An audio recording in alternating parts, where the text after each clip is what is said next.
Technicolor et le voleur de couleurs est un court-métrage que le musée de la Seine-et-Marne a commandé à Aurélie Boivin, réalisatrice.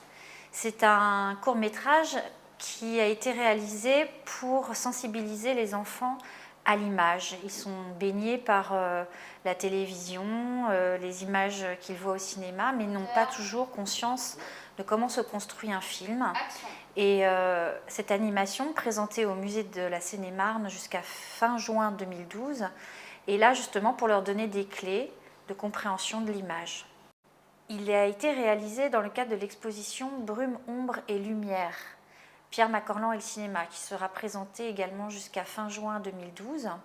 Et cette exposition présente le rapport entre Pierre Macorlan, l'écrivain, qui est né en 1882, et le cinéma. Cette personnalité du monde littéraire a été sensibilisé très tôt au cinéma puisqu'il a connu l'avènement du 7e art et évidemment a connu le cinéma muet et le passage au cinéma parlant. L'animation Technicolor et le voleur de couleurs est proposée au groupe de jeunes publics, qu'ils soient scolaires, de centres de loisirs ou d'établissements spécialisés pour personnes en situation de handicap mental. Cette animation se divise en plusieurs parties. Une première partie est consacrée à la visite de l'exposition Pierre Macorlan et le cinéma, où une histoire leur sera racontée à travers les décors des films auxquels Pierre Macorlan a travaillé.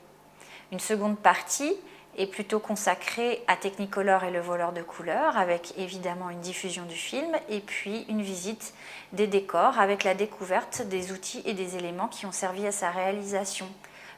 Le scénario, le storyboard.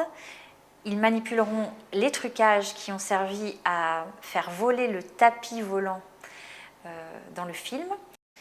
Une troisième partie, si le groupe reste sur la journée, sera consacrée à la mise en son et en musique du court-métrage qui est réalisé en muet. À travers Technicolor et le voleur de couleurs, les enfants pourront aussi apprécier un certain nombre d'éléments caractéristiques des premiers films du cinéma, entre autres français et allemands. En effet, des choix ont été faits dans le scénario pour mettre en scène le fantastique social cher à Pierre Macorlan, c'est-à-dire un côté un peu sombre et angoissant, transmis par le jeu des ombres et des lumières, un côté un petit peu Nosferatu du voleur de couleurs. Si vous souhaitez réserver pour votre groupe, téléphonez au musée de la Seine-et-Marne au 01 70 24 46 00. Ainsi, vous pourrez profiter de cette programmation exceptionnelle jusqu'à fin juin 2012. Ah! Au secours, venez me sauver!